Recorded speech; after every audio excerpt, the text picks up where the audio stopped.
कराची में आग लगने के वाकयात में इमारतें क्यों गिरने लगी हैं? भड़कते शोले बरवक्त काबू में क्यों नहीं आते? वजह सामने आ गई है।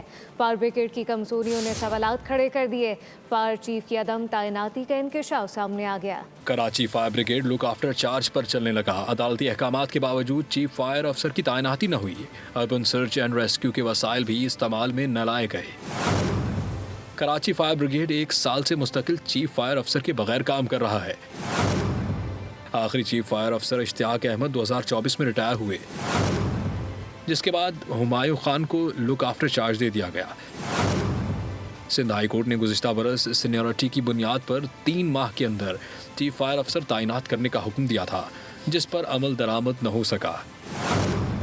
इंकशाफ सामने आया कि हुमायूं खान का नाम फायर ब्रिगेड की सीनियरिटी लिस्ट में सिरे से मौजूद ही नहीं। वो अर्बन सर्च एंड रेस्क्यू के टीम लीडर हैं।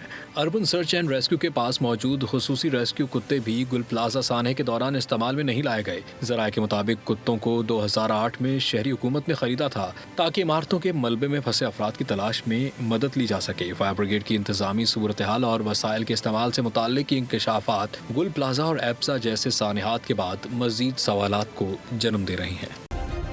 सब्सक्राइब करें और बेल दबाएं ताकि कोई खबर रह न जाए।